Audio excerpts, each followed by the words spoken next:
Herkese merhabalar. Bir önceki videomda Afrika çiçeği kare motif yapımını anlatmıştım. Şimdi yapmış olduğumuz bu motiflerle bir çanta hazırlayacağız. 8 adet motif yaptım ben bu şekilde. Bakın. Bir kısmının birleştirmesini yaptım. Ön ya da arka parçamız için 4 tane motifi birleştireceğiz. Burada da 3 tane motifi birleştirdim. Bir tanesinin birleştirmesini de sizinle birlikte yapacağım. Anlatımıma geçmeden önce hala kanalıma abone olmadıysanız kanalıma abone olmayı, videolarımı beğenmeyi ve yorum yapmayı unutmayın lütfen. Ayrıca kanalımdaki katıl butonuna tıklayarak da bana destek olabilirsiniz. Instagram üzerinden de beni takip ederseniz çok sevinirim. Yapmış olduğum çantalardan satın almak istediğiniz olursa Shopee üzerinden hiç beklemeden satın alabilir ya da Instagram üzerinden mesaj atarak bana sipariş verebilirsiniz. Şimdi sizleri daha fazla bekletmeden motifimizin birleştirmesine geçmek istiyorum. Şimdi şu birleştirdiğim parçaları alıyorum. Şu şekilde birleştirme yaptım ben. Şimdi bu parçamızı da bu şekilde birleştireceğim. Şuradaki ilmekleri biraz şöyle çektim ki sizin için anlaşılır olsun diye. Rahat gözüksün çünkü ipim biraz koyu renk. İlk önce şöyle göstereyim bakın. İlk önce zincir çekerek ipimizi kilitliyoruz. Bir miktar küçük ip bıraktım.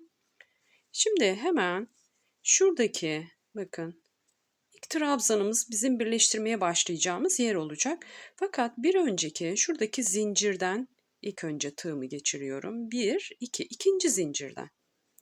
İpimi oraya kilitleyeceğim. Bakın şöyle aradan çekiyorum. Bir zincir çekiyorum ki ipim kilitlensin. Şimdi trabzanlarımızın başından birleştirme yapacağız ama şu arkadaki ilmeklerinden geçireceğiz bakın. Şu aralıktan geçireceğiz. Tam tepe boşluğunda 2 tane ilmeğin arasından bu şekilde geçireceğiz. Bu dışta kalan ilmek, bu da içte kalan ilmek. Bu şekilde ikisinin arasından geçireceğiz. Şimdi ilk trabzanımızın tepe boşluğundaki 2 ilmek arasından tığımı geçiriyorum. Bu ipim altta kalıyor. Diğer motifimi alıyorum. Hemen onun ilk trabzanının tepe boşluğundaki ilmekten yine bakın tepe boşluğundaki 2 ilmeğin arasından aynı burada olduğu gibi bu şekilde geçiriyorum. Motiflerimizin dışarıya bakacak yüzeyleri yine dışarıda kalacak. Ters yüzeyleri ise şu şekilde birbirine yaslayacağız. Şimdi bakın bu ipim altta. Örmeye devam edeceğim ipim. Şuradan şöyle tutalım ki trabzanımızın tepe boşluğundaki ilmekten geçirdim. Kaç tane ilmeğim oldu? 1, 2, 3 tane ilmeğim oldu. Bunu da bu şekilde tek seferde boşaltıyorum. Hemen ikinci trabzanın tepe boşluğundaki ilmeğe geliyorum. Bakın 2 ilmeğin arasından tığımı geçiriyorum. Diğer motifte de aynısı. Hemen ikinci trabzanın tepe boşluğundaki ilmekten geçiriyorum. Yine hem dıştaki hem de içteki ilmeğin tam orta yerinden geçirdim. Bu şekilde birleştirme yapıyorum. Sırayla zaten birbirine karşılıklı gelecek. Çok basit birleştirmesi. Hızlı bir şekilde de hemen birleştirme işlemi oluyor. Ama sizin farklı birleştirme teknikleriniz varsa onları da uygulayabilirsiniz. Bu şekilde şuradaki köşeye kadar geleceğim. Sonrasında diğer kısmı nasıl birleştirdiğimi göstereceğim. Birleştirme işleminde bakın köşeye kadar geldim. Şimdi şurada çekmiş olduğumuz 2 tane zincir vardı köşede. Şu motifimizin üzerinden 2 tane kaydırma yapacağız. Burada birleştirme yapmıyorum bu köşelerde ki bu şekilde ortada toparlanma olmasın. Burayı şu 2 zincirli kısmı birleştirmeden geçeceğiz. Şimdi ilk zincire bakın son birleştirmemi yaptım. İlk zincire batıyorum. Şu şekilde ilmeğimi alttan çekiyorum. Şimdi ikinci zincire geçeceğim. Ne yaptık aslında? Kaydırma işlemi yaptık. Onu da aynı şekilde. Şimdi motifimizin şu ortada kalan kenarlarını birleştireceğiz. Ne yaptık? 2 zincir boşluğu kaydırma yaparak atladık. Burada da yine aynı işlem bakın. Şu motifimizin ilk trabzanı tepe boşluğundaki şu 2 ilmeğin arasından tığımızı geçirdik. Yine diğer motifteki ilk trabzanın tepe boşluğundaki ilmeklerin arasından tığımızı geçirdik ve birleştirme işlemine aynı şekilde bakın devam ediyorum. Hiçbir farklılık yok. Şimdi bu şekilde de bakın son bitmiş hali böyle oluyor. Bu şekilde de şuraya kadar birleştirme yapacağız. Sonra şöyle dört tarafı sonra birleştirmiş olduğumuz bu parçanın etrafını sık iğne ve trabzanlar yaparak bir sıra döneceğiz. Şimdi birleştirmemi yapıp kenar dönmeyi göstermek istiyorum. Birleştirme işlemini tamamladım. Zincir çekerek ipimi kilitliyorum. Bir miktar ip bırakarak ipimi kesiyorum.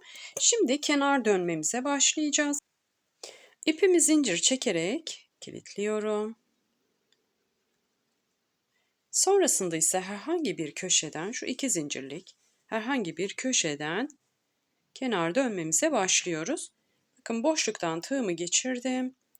Zincirle kilitlemiş olduğum ipimi şöyle boşluktan geçiriyorum. Bir zincir çekerek ipimi buraya kilitliyorum. Hemen bu iki zincirlik boşluğa batıp bir tane sık iğne yapıyorum. Sonrasında ise her bir trabzanın tepe boşluğuna birer adet sık iğne yapıyorum. Tığıma ilmek dolamıyorum. Direkt trabzanın tepe boşluğuna batıyorum. Tığımdaki iki ilmeği boşaltıyorum. Bu şekilde sık iğneler yapıyorum. Nereye kadar yapacağız? Bu motifimizin son 5 tane trabzanı kalana kadar, yani şuraya kadar sık iğne yapıyoruz. 1, 2, 3, 4, 5. 5 tane trabzanın tepe boşluğunu örmeden bırakıyoruz. Orada farklı bir işlem yapacağız. Şimdi örmeye devam ediyorum. Sık iğnelerimi yaptım. 5 adet ikili trabzanımın tepe boşluğunu örmeden bıraktım. Şimdi yalancı sık iğne yapacağız. Kaç tane? 3 tane yapacağız. Tığımıza ilmek doladık. Birinciyi yaptım. Tekrar tığıma ilmek doluyorum. Bir sonraki trabzanın tepe boşluğuna batıyorum. Tığımdaki 3 ilmeği tek seferde boşaltarak yalancı sık iğne yapıyorum. Şimdi tekrar aynısını yapacağım. Yani 3 tane trabzanın tepe boşluğuna 3 adet yalancı sık iğne yapıyorum. Şimdi ise 2 adet ikili trabzan yapacağız. Son kalan 2 adet trabzanımız var. Onların tepe boşluğuna birer adet ikili trabzan yapıyorum. Tığımıza ilmek doladık. Trabzanımızın tepe boşluğuna battık. Önce 2 ilmeğimi, sonra kalan 2 ilmeğimi boşaltarak 2 adet ikili trabzan yaptık. Şimdi şuradaki bakın köşe boşluğumuza geldik. Buraya da bir adet üçlü trabzan yapacağız. Yine tığımıza bir kez ilmek doluyoruz. Boşluğumuza batıyoruz. İlk önce bir ilmeği, sonra 2 ilmeği, sonra da kalan 2 ilmeği boşaltarak bir adet üçlü trabzan yapıyoruz. Şimdi bir adet daha üçlü trabzan yapacağız. Bakın birleştirdiğimiz nokta burası. Onun sağında ve solunda boşluklarımız var. İlk önce şuradaki boşluğa batıyorum. Tığıma bir kez ilmek doladım yine. Şuradaki oluşan boşluğuma batıyorum. İlk önce bir ilmeği, sonra 2 ilmeği, sonra da kalan 2 ilmeği boşaltarak bir adet daha üçlü trabzan yapıyorum. Bakın birinci motifimin üstünün kenar dönmesini yaptım. Şimdi ikinci motifimize geçiş yapacağız. Buradaki işlemin geri dönüşü başladı. Üçlü trabzan, üçlü trabzan, 2 adet ikili trabzan, 3 adet de yalancı sık iğne yapacağız. Köşeye kadar sık iğne yapacağız. Şimdi devam ediyoruz üçlü trabzan yaparak. Şimdi evet, dediğim gibi devam ediyoruz. Hemen bakın şu birleştirme noktamızın sol tarafındaki şu boşluğumuza da ne yapıyoruz? Bir adet üçlü trabzan. Şuradaki iki zincirlik boşluğumuza da bir adet üçlü trabzan. Sonraki trabzanın tepe boşluğuna ikili trabzan. Bir sonrakine de ikili trabzan. Bir sonrakine yalancı sık iğne. Bir sonrakine yalancı sık iğne. Bir sonrakine de yalancı sık iğne yaparak toplamda şurada olduğu gibi 3 adet yalancı sık iğne, 2 adet ikili trabzan, 2 adet de üçlü trabzan yaparak buradaki işlemimizi bitiriyoruz. Şimdi Köşeye kadar sık iğne yaparak geleceğim. Köşede ne gibi bir işlem yaptığımı göstereceğim sonrasında. 2 zincirle oluşturmuş olduğumuz köşemize geldik. Şimdi boşluğumuzun içine bir tane sık iğne, bir tane yalancı sık iğne ve bir tane sık iğne yaparak buradaki dönüşü sağlıyoruz. Şimdi buradan sonra aynı sık iğne, bakın şuradan itibaren yaptığımız işlemin aynısını burada da yapıyoruz. Burada kenar dönmeyi niye yapıyoruz? Şuradaki çukurlaşmayı biraz daha düz bir hale getirmek için yapıyoruz. Buradaki dolgularınızı siz farklı da yapabilirsiniz. Ben bu şekilde yapmayı tercih ettim. Şimdi örmeye devam ediyorum. Başladığım noktaya gelene kadar aynı işlemleri yapmaya devam edeceğim. Sonrasında ise sıra bağlamayı göstereceğim şu başlangıç noktamıza geldiğimizde. Kenar dönmemi bitirdim. Burada ne yapmıştık? İlk köşemizde bir tane sık iğne yapmıştık. Şimdi aynı boşluğa bir adet daha sık iğne. Sonrasında ise bir adet yalancı sık iğne yapıyorum. Toplamda ne yaptık? Diğer köşelerimizde sık iğne, yalancı sık iğne ve sık iğne yaparak toplamda 3 adet sık iğne yapmıştık. Burada da sık iğnelerimizi 3'e tamamlayarak artık kenar dönmemizi bitirmiş olduk. Şimdi ilk yapmış olduğumuz sık iğnenin tepe boşluğuna direkt tığımla batıyorum. Kaydırma tekniğiyle sıramı bağlıyorum. Bir zincir çekerek ipimi kilitliyorum. Bir miktar ip bırakarak ipimi keseceğim. Bakın burada artık daha düz bir görüntü elde etmiş olduk. Şimdi kenar dönmemizi de bitirdik. Artık çantamızın kenar parçasını örme işlemine geldik. Şimdi onu yapalım. Çantamın yan parçası için bu şekilde dikdörtgen uzun bir parça ördüm. Bunun uzunluğunu belirleyecek olan çantamızın ön parçasının ve arka parçasının yüksekliği ve genişliği. O da şöyle göstermek istiyorum. Bakın. Şöyle etrafını çevreleyecek şekilde bunu uzun bir parça olarak öreceğiz. Şimdi tamamlamadım ben henüz. Bu kısmı da sonrasında tamamlayıp birleştirmesini yapacağım. Orası da bakın şöyle olacak. Diğer köşesi de 3 köşesini çevirecek uzunlukta olmalı. O yüzden uzunluğunu paylaşmıyorum. Genişlik ölçüsünü paylaşmak istiyorum.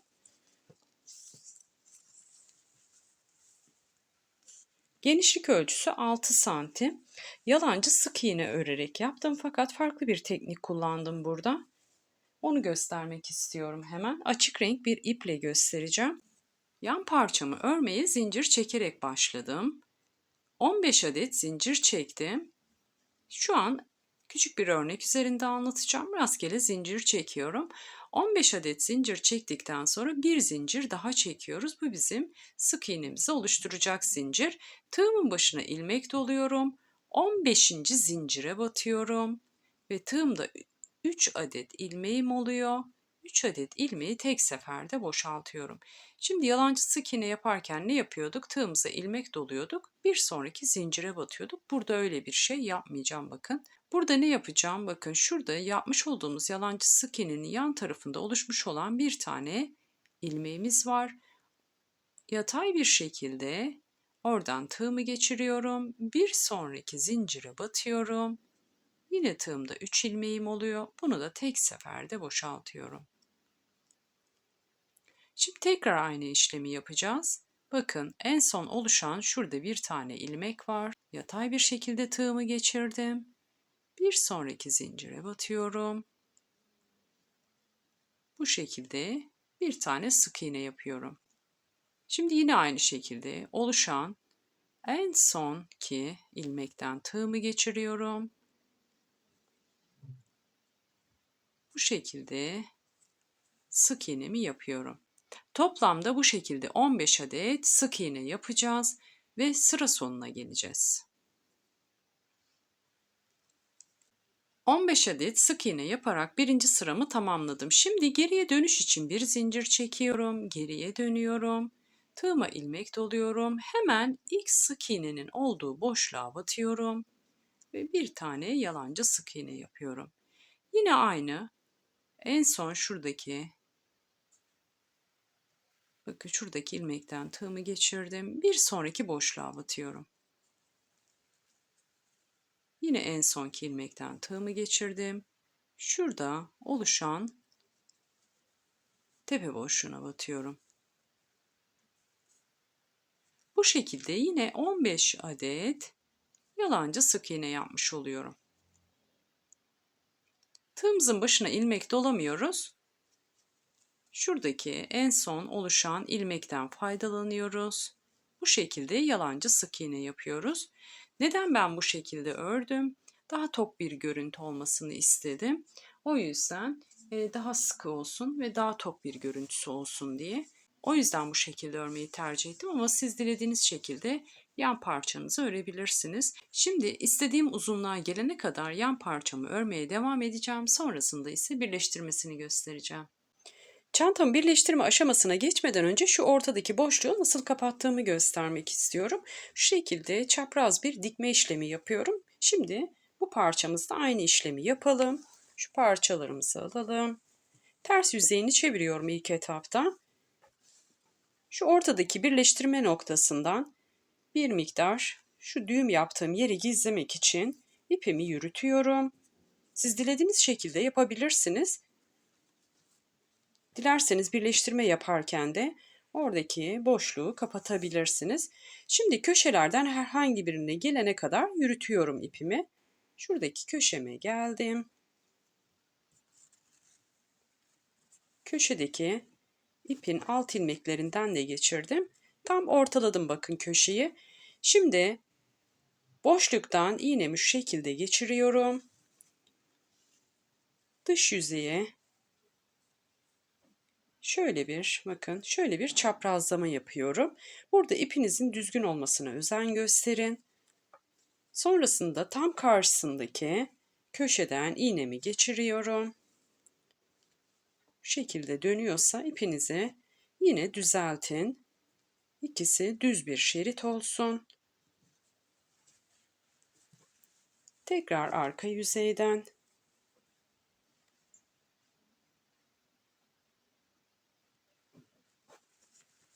Bakın, burası bizim ilk köşemizde. Oradan şu şekilde yine ipimi yürütüyorum. Burada dikkat etmemiz gereken ipimizin şu dış yüzeyden düz olması, arkası zaten gözükmeyecek. Şimdi diğer köşelerime geliyorum. Yine ipi şu örgülerin arasından yürüttüm. Yine diğer köşeden geçiriyorum. Bakın. Şimdi de en son köşemize geliyoruz. Oradan da iğnemi geçiriyorum. Bu şekilde bir çaprazlama yapıyorum. Bir nebze de olsa oradaki boşluğu kapatmış oluyorum. Sonrasında şuradan ipimi düğümlüyorum. Başka da hiçbir işlem yok burada. Siz dilediğiniz şekilde dediğim gibi bu kapamayı yapabilirsiniz. Şimdi çantamızın birleştirme aşamasındayız. Çantamızın birleştirme aşamasındayız. Bu bizim yan parçamız. Şimdi ilk önce parçalarımızdan ön ya da arka parçalar fark etmez. Herhangi birini alıyoruz. Bu şekilde uçtan birleştirme yapıyoruz. Normal iğne ile dikiş yapacağım. Yine birleştirme işleminizi dilediğiniz şekilde yapabilirsiniz. Hemen ilk uçtan isterseniz buradan fark etmez. İğnemi geçirdim. Sonra karşısındaki parçanın ilmeğinden geçiriyorum. Şimdi daha net anlaşılacak. Bakın. Şu şekilde yürüterek birleştirme işlemini yapıyorum. Uygun ilmeklerden geçirebilirsiniz. Yatay bir şekilde dikişimi yapıyorum.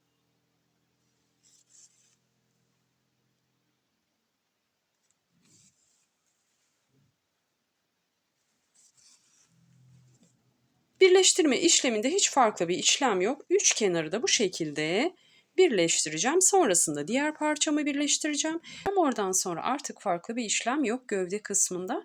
Şimdi çantamın sap yapımını göstermek istiyorum. Çantamın Askısı için bu şekilde metal bir sap kullandım. Sonrasında ise etrafını bu şekilde ördüm. Şimdi bunu nasıl yaptığımı göstereceğim. Siz dilerseniz bu sade haliyle kullanabilir ya da farklı askılarda kullanabilirsiniz. İlk önce sık iğne yapacağız.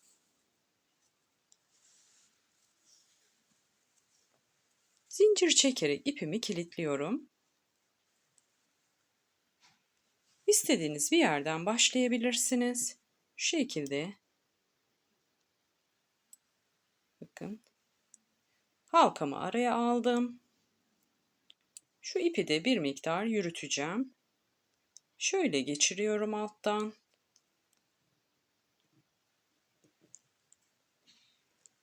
Bakın alttan geçiriyorum tığımı. Sonra tekrar ipimi alttan çekerek bu şekilde sık iğne yapıyorum. Biraz tabii ki sıkı tutarsanız çok daha iyi olacaktır. Şimdi gösterdiğim için ben biraz gevşek yaptım. Ama mümkün olduğunca sık iğnelerinizi çok sıkı bir şekilde yapın. Bakın alttan halkanın içinden tığımı geçiriyorum. Sonra tığım başı ile ipi alttan bu şekilde alıyorum. Tığımda 2 tane ilmeğim oluyor. Bunu da tek seferde boşaltarak sık iğne yapıyorum. Bu şekilde bir görüntüsü oluyor. Başladığım yere gelene kadar sık iğne yapmaya devam ediyorum. Bu şekilde sık olsun ki bakın aralıkları olmasın sık iğnelerinizin. Bu metal askı gözükmesin mümkün olduğunca. Ben buraya kadar 136 tane sık iğne yapmışım ama bu sayı tabii ki ipinizin kalınlığına ve çantanızın sap genişliğine göre değişecektir. Şimdi bunun genişliğini de paylaşayım hemen. 11,5 santim genişliği var. Siz dilediğiniz şekilde tabii ki kullanabilirsiniz. Şimdi sık iğnelerimi tamamlayıp ikinci sıramı göstermek istiyorum. Sık iğnelerimi yaptım. Şimdi ilk yapmış olduğum bakın sık iğnenin tepe boşluğuna batıyorum. İlmeğimi aradan çekiyorum. Kaydırma tekniğiyle sıramı bağlıyorum. Şimdi bu noktada 1, 2, 3 adet zincir çekiyorum. Sonrasında tığıma ilmek doluyorum ve aynı noktaya, sıra bağladığım noktaya batarak, yani ilk sık iğnenin tepe boşluğuna batarak bir adet ikili trabzan yapıyorum. Şimdi ilk yapmış olduğum 3 zincirle birlikte 2 adet trabzanım oldu aynı noktada. Şimdi tığıma ilmek doluyorum. Bir sonraki sık iğnenin tepe boşluğuna geçiyorum. Oraya da bir adet ikili trabzan yapıyorum. Tekrar tığıma ilmek doluyorum. Aynı noktaya batıyorum. Bir adet daha ikili trabzan yapıyorum. Şimdi burada her bir sık iğnenin tepe boşluğuna batarak 2 adet ikili trabzan yapacağız. Bakın bir sonrakine geçtim. Bir adet daha yaptım. Tekrar aynı noktaya batarak bir adet daha ikili trabzan yapıyorum. Toplamda 130 adet ikili trabzan yapacağız. Yani 65 tane sık iğnenin tepe boşluğuna batarak her bir sık iğnenin tepe boşluğuna 2 adet ikili trabzan yapacağız. Bu şekilde şimdi ilerliyorum. Toplamda 130 adet ikili trabzan yapacağım. 130 adet ikili trabzanımı yaptım. 65 tane sık iğnemin tepe boşluğuna 2 defa batarak 130 adet ikili trabzan elde etmiş oldum. Şimdi ikinci sıramıza geçiş yapacağız. Bitirdiğimiz noktada geriye dönüyoruz. Hemen ilk ikili trabzanın tepe boşluğuna direkt batıyorum bakın. Tığıma hiç ilmek dolamadım. Bu şekilde ipimi çekiyorum. Şuradaki ilmeğimizi kaçırmayalım. Şimdi tığımızın başındaki ipi bu şekilde baskılıyorum ve tığımın başını ipin etrafında dolandırıp şurada bırakmış olduğumuz ilmekten geçiriyoruz. Burada bir tane ikili trabzan yapıyoruz aslında. Hemen ilk ikili trabzanın tepe boşluğuna bir tane ikili trabzan yapmış oluyoruz. Burada dilerseniz 3 zincir de çekebilirsiniz ama ben zincir çekmedim. Boşluk oluşmaması için ikili trabzan yapmayı tercih ettim. Şimdi bir sonraki boşluğa geçiyorum. Bir sonraki ikili trabzanın tepe boşluğuna. Oraya Bir tane ikili trabzan. Tekrar tığın başına ilmek doluyorum. Yine aynı noktaya bir adet daha ikili trabzan yapıyorum. Bir sonraki boşluğa geçiyorum. Bir tane ikili trabzan. Bir sonraki ikili trabzanın tepe boşluğuna ise 2 adet ikili trabzan yapıyorum. Bir tanesini yaptım. Şimdi aynı noktaya bir tane daha yapacağım. Yani bir tek bir çift olarak bu sırayı da tamamlayacağız. Bir sonrakine bir tane ikili trabzan, bir sonrakine ise 2 tane ikili trabzan yapacağım. Bu şekilde sıra sonuna kadar ilerleyip çantamın sapını tamamlamış olacağım. Şimdi buraya kadar örmeye devam ediyorum. Çantamın sapını örme işlemini tamamladım. Şimdi son ikili trabzanımı yaptım. Burada bir zincir çekerek ipimi kilitliyorum. Bir miktar dikiş için ip bırakarak ipimi kesiyorum. Dikişi hangi kısımları yapacağız? Şuradan dikerek çantamıza sapımızı tutturacağız. Şimdi birleştirme aşamasına geçebiliriz. Çantamın birleştirmesini yaptım. Hatta askısının bir tanesini diktim. Şimdi diğerinin dikişini göstereceğim. Şimdi diğer tarafını çeviriyorum çantamın.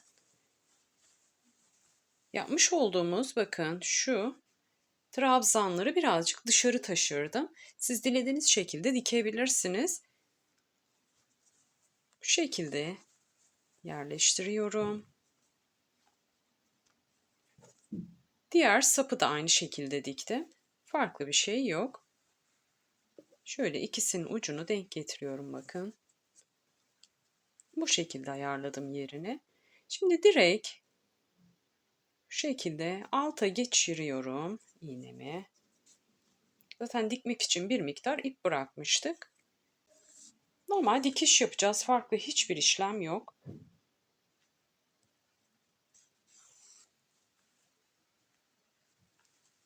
Bakın sırayla dikiş yapıyorum. Hatta ipim dediğim gibi alttan çıkıyor. Çünkü sonrasında zaten astarımızı diktikten sonra artık gözükmeyecek. Dikiş işlemimi şuradaki sık iğnelerin bitiş noktalarından yapıyorum. Buraya kadar geleceğiz dikişimizi yaparak. Şöyle göstereyim. Bakın. İçteki görüntüsü de bu. Dıştan da bu şekilde gözüküyor. Bence gayet hoş oldu ama dediğim gibi siz askı tasarımınızı dilediğiniz şekilde yapabilirsiniz. Ben düz bir şekilde dikişime devam ediyorum. Sonrasında bitmiş halini sizlerle paylaşacağım. Çantamın yapımını tamamladım. Gayet güzel ve hoş bir model ortaya çıktı. Umarım sizler de beğenir ve örersiniz. Ben astar ve çıt çıt yaptım. Şöyle göstereyim. Astar ve çıt çıt yapımıyla alakalı bu videomda anlatım yapmayacağım. Videomun bitiş ekranına astar ve çıt çıt yapımıyla alakalı 2 tane video ekleyeceğim. Onları tıklayarak astar ve çıt çıt yapımını izleyebilirsiniz. Yine benim daha önce çekmiş ve yayınlamış olduğum videodur ikisi de. Motiflerin yapımını ise bir önceki videomda anlatmıştım. Yine bitiş ekranına kolaylıkla bulmanız için o videomu da ekleyeceğim. Ayrıca bu 3 videoyu açıklama kısmına da ekleyeceğim. Dilediğiniz yerden bakarak astarınızı, çıt çıtınızı ve motifinizi yapabilirsiniz. Yine çantamın yapımıyla alakalı sormak istediğiniz şeyler olursa yorumlar kısmına yazarak sorularınızı sorabilirsiniz. Videolarımı beğenmeyi ve yorum yapmayı unutmayın lütfen. Ayrıca bana destek olmanın diğer şekli ise kanalımdaki katıl butonuna tıklamak olacaktır. Şimdiden herkese çok teşekkür ediyorum. Bir sonraki videomda görüşmek üzere. Hoşça kalın.